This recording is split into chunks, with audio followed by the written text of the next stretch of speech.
I'm Elaine. This is Elaine News XYZ, a vlog that's currently about what to think about when you think about sustainable tourism. And what better place to talk about it from than this picturesque rural town in Yunnan province called Shashi.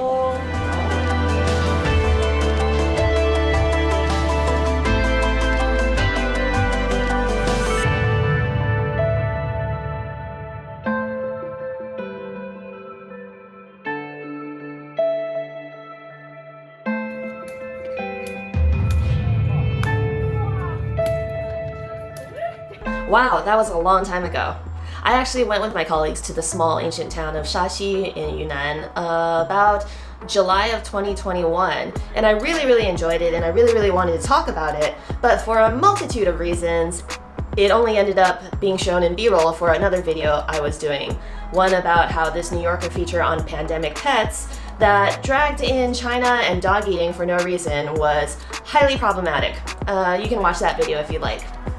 Well, I'm back on this travel vlogging kick, and as I mentioned in that film clip I filmed half a year ago, I wanted to talk about how this beautiful little place relates to something that I care very deeply about: sustainable tourism. I feel like now, as the world is getting back to normal, or anywhere that isn't China at least has decided that COVID is just not that big a deal, something they can live with more or less, I guess, a lot of people are traveling more, and this time is as good as any to remind people of how to travel better. At the same time, tourists can only travel to what's available to them, and it's up to the developers of tourist locations to make sure that the options that would be better for tourists to travel to are there. Here in China, that's usually local governments holding most of the power, but inviting private developers to help them choose what's going on in an area, like whether something should be a bar street, what should they do with a nature reserve, what's an intangible cultural heritage really worth promoting. Which sounds like it doesn't give us consumer side plebs a lot of power, but actually, this industry in particular is always researching and reacting to trends. And if more of us can be informed about what we want, there's a very direct chance to influence that in the development of future travel locations. Shashi, in my mind, is both a beacon of hope for sustainable tourism and also a bucket of warning signs. I'll elaborate. Let's get into it. First things first, where and what is Shashi, Yunnan, and how did this tiny little town in the middle of one of China's poorest provinces become a tourist destination to begin with? So the reason the village of Shashi looks the way it does right now is because of a project that actually started in 2004 between a Swiss architecture group and the Jianchuan County government to restore Shashi to its former glory as one of the major hubs on the Tea-Horse Road ancient trading route. Also sometimes known as the Southern Silk Road, the Chama Dao was a network of caravan paths that wound through the mountains of Yunnan, Sichuan, and Tibet in southwest China into Myanmar and Bengal. Besides tea, these roads also carried silk products into South Asia. But while this network did get used for over 1,000 years, including as a workaround to Japanese blockades during World War II, it quickly fell out of favor once highways and railways and airports began taking over the land trade. The project to rehabilitate this area only kicked off when the World Monument Fund added Shashi to its watch list of 100 most endangered sites, as the only surviving example of a market town on China's old caravan road. In fact, the project is still ongoing, which might be a little bit of an indication of what makes Shashi so special: this really long-term willingness to slowly develop this town into something unique. Phase 1 concentrated on renovating the marketplace area, and especially this old opera stage in the middle of the town square.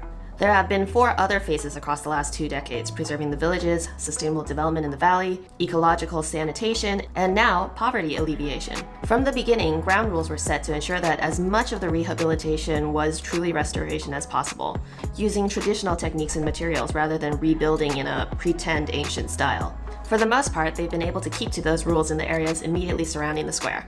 And in the years since then, it's become an incredibly popular place for a lot of people who have been incredibly impressed by the scenery and environment of Yunnan to come and start their dream business, so on and so forth. In a sense, it's to this current crop of transplants what Dali Yunnan was maybe 15 years ago. To be honest, if you go to Dali now, it kind of sucks.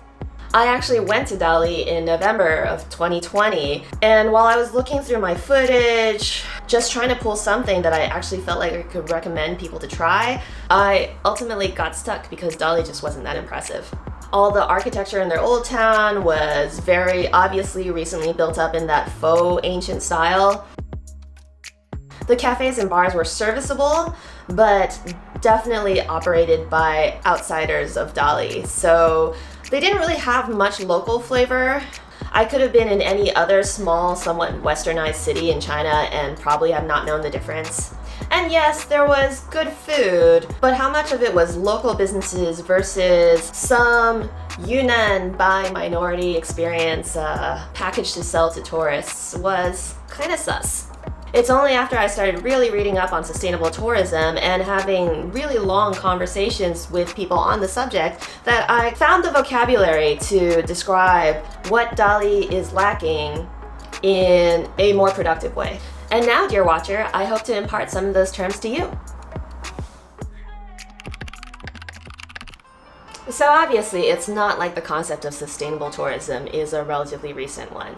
The UN has a whole thing on it. They even dedicated the year 2017 to be the International Year of Sustainable Tourism for Development in, let me read this, recognition of the tremendous potential of the tourism industry, which accounts for some 10% of the world's economic activity, to contribute to the fight against poverty and foster mutual understanding and intercultural dialogue.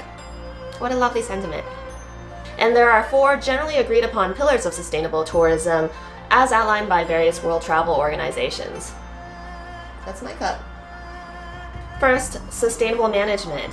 Basically, the kinds of administrative plans and oversights that would give a destination the ability to even implement any kind of sustainable management techniques. So like, are there laws and how well can they be enforced? We can designate areas into nature reserves all we want, but if we can't stop people from extracting resources from it willy-nilly, the point's kind of moot.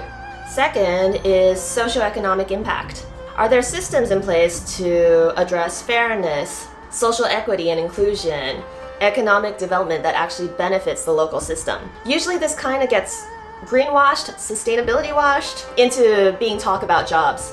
But if those jobs don't actually go to local workers, or if they're short-term, part-time jobs that pay market prices anyway, it won't really do much to get the locals out of a poverty trap. And the third is cultural impact. Is the development protecting and enhancing local cultural attributes? Is it actually playing a role in preservation? Or is it turning everything into a corporatized Club Med style resort with the same amenities, with the same Western-oriented demands for entertainment, and the local spice basically watered down to just the pinch of flavor that you add to otherwise a very standardized dish? And fourth is what most people actually think about when they hear the word sustainable travel, the environmental impact. So I got to talk to a lot of people on this last trip to Shashi that both gave me hope for what this town could develop into, and also raised some warning bells of how close it is to just becoming another Dali. Since Shashi is so rural, most of the people coming in to actually develop businesses are outsiders, people from other places in China and often urban areas like Beijing or Shanghai. So you get a real mixed bag of people with different motivations. Obviously you have people like the Swiss architects who seem to care deeply about preserving cultural heritage. And you also get people who have really made the decision to settle their lives here in Shashi, whether they be from Hong Kong or Wuhan or some other bigger city. They've opened up bed and breakfasts or coffee shops or anything else that they've painstakingly renovated DIY style and with a lot of respect to local customs. And then you also get regular private businesses that don't really seem to care what they're building, they just want to meet possible future demand. One of the people I talked to extensively on this trip to Shashi was a guy who's basically been beating the drum of sustainable tourism in the Yunnan area for over a decade now. Brian Linden of the Linden Center, who, similar to the Swiss firm in Shashi, has been working with governments in the province on heritage sites to repair and renovate, while trying to preserve what makes these locations in Yunnan so special in the first place. He started with a mansion of a former trader in Xizhou, a town about half an hour outside Dali, and now also has a second cultural space there. And when we met up with him in Shashi, he was finishing up a learning complex and villa hotel in a nature reserve called Shibaoshan, which is about 20 minutes from the Shashi Old Town. Yes, he's obviously not Chinese, and yes, I generally prefer to focus on locals that are doing the work in their communities. But I'd be kidding if I pretended that locals actively caring about environment and heritage in China isn't a very new development. And like everything in China, once they get into it, it just goes way faster than you would ever expect. The last 5 to 10 years has just seen this explosion in talking about climate change and pollution and environmental impact in general, which has been very, very heartening. But the movement is still quite nascent, which is one of the reasons why outside experts are probably appreciated in this area. Anyway, Brian had a lot to tell us about Shashi and how it is meeting these 4 pillars of sustainable management.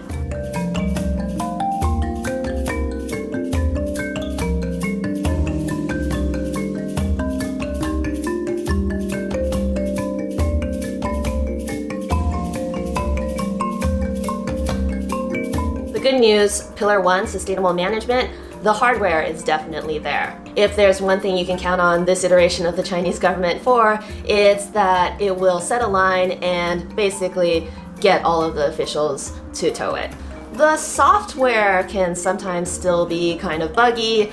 I would say that not all the rules and regulations lead to incentives that are optimal, but you can at least bet that when the government has said, like it has said, that it is earmarking a lot of money and it is developing guidelines for creating a better rural economy, that money and those guidelines will be there. The Shibaoshan site that the Linden Center operates there is the only real hotel allowed in the nature reserve.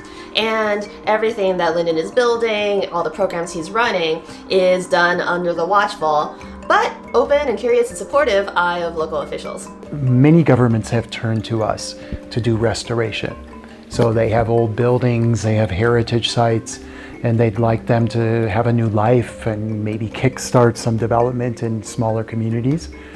But this site was a little bit different. We're in a national park, the Shibaoshan National Park, and there weren't any old buildings that we could use because the only village behind me here has 600 villagers and they all live in they proudly live in their original buildings. So in order to come up here, we had to come up with a way to create the hotel, which serves as our social enterprise.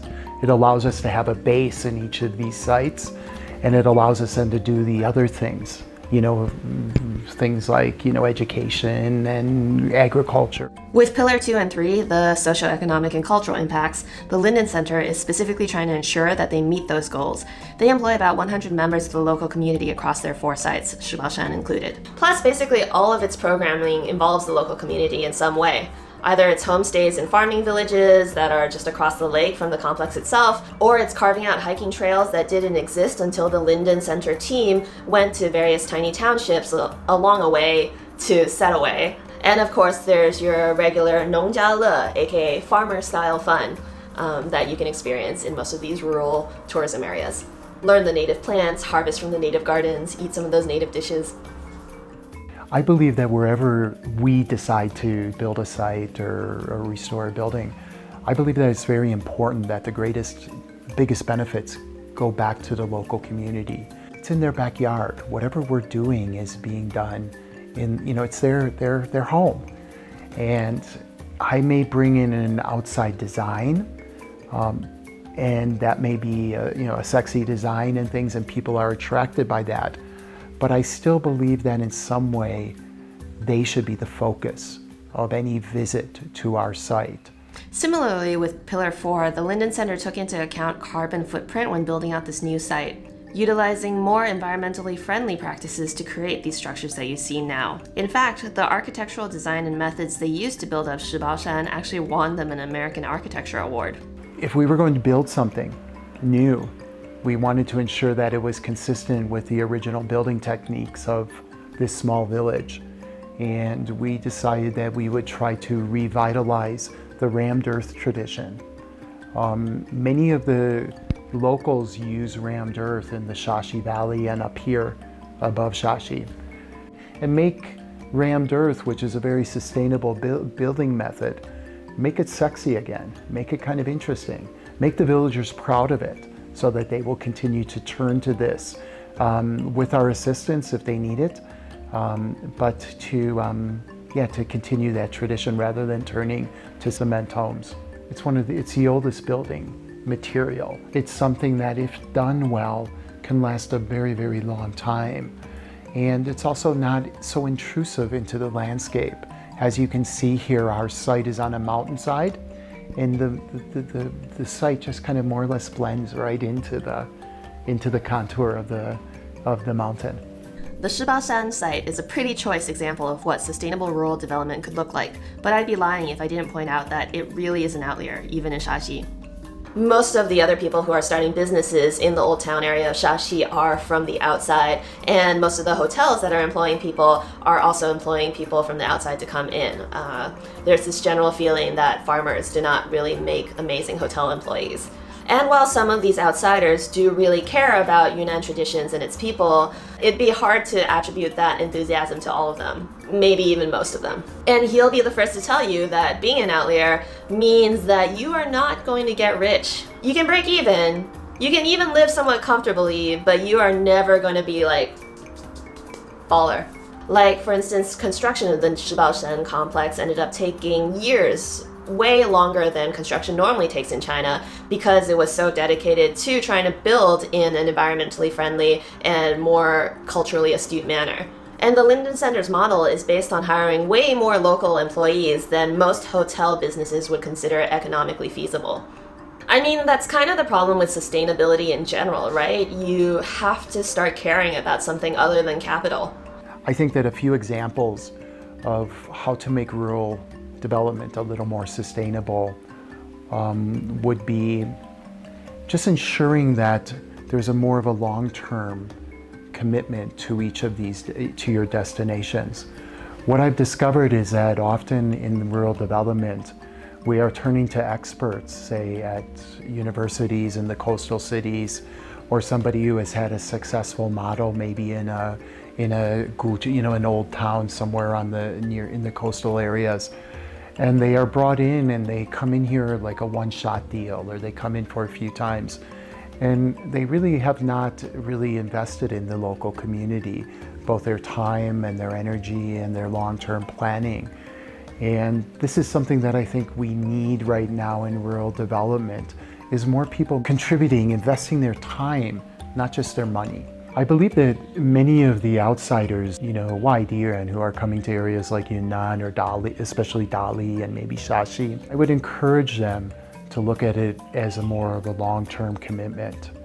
That long-term commitment is something that means their children will have to be raised in the local community, that they will probably have to rely on local health system. They have to get a lot of value or a lot of benefits from the interaction with the local people. What we find is that when we come to a place like this, if we're only attracted initially, which is very easy once we get off the airplane here in Dali, see the blue sky, the Sangshan, the RI, and say, this is where I want to move. The reality is it can also be a very lonely lifestyle if you're not in some way, immersing yourself in the local culture. In a place like Shashi, which is still predominantly Bai, or Yi, like the village behind me, those are our neighbors. Xindaliren, Waidiren, they're their neighbors. So if your life is going to be limited to maybe a small group of outsiders, and you're satisfied with that, you can have a life here. But I feel that in many ways we should be sharing as well some of our experiences with those around us and being bold and interacting with the locals. Many of us, in pursuing new lifestyles and pursuing our dreams, often feel that just by coming to a local region, local area, that in some way maybe we are living an eco-friendly lifestyle. And in many ways there's some truth to that, obviously. But I do believe that many of these people who are leaving the big cities and coming to areas like Dali, I do believe they come with so many talents, so much experience. And what I think we all should be trying to do is think of ways of sharing those experiences with the local communities. So, will sustainability idealists win Shashi's soul? Well, out of everywhere else I saw in Yunnan, it was probably the place closest to them having a fighting chance. Most of the business owners we met in Shashi seem to be very aware that its appeal lies in protecting its cultural heritage. And the reason most of them came to Shashi in the first place was because they were drawn to these authentic vibes. But let's be real, even the most aware of them can only cater to what tourists ask for and want. And if too many tourists come in asking for just another version of Dali, at some point in time these people are going to have to cave, or they won't be able to make a living. Which is why, as tourists to these places, we have a responsibility as well. Especially if you're urbanites going into less urban and much poorer communities, you really should be looking for the places that hit those 4 sustainability pillars. So do some research, subscribe to the many sources out there that care about this kind of stuff now, and just generally try to be a little more aware of how your vacation choices impact the communities that you're going to. I'll likely try to do a more applicable to general travel video tips series on picking sustainable locations, but I think this is long enough for now. I hope you like the small taste of Shashi, Yunnan. I really did enjoy my time there, and I really hope that once China opens up again, I will get the chance to travel back there. It seemed like the perfect place for like a writer's retreat or something. And if you have any questions about where to stay and what to eat, just ask them in the comments and I'll reply. If you want more info like this, please like and subscribe. You can find me off of YouTube on my Instagram and my website newsletter thing. Sign up links are all in the summary. And see you next time doing whatever it is I happen to be doing. 当你转过头那一瞬，晚霞般美丽的笑脸，它曾开在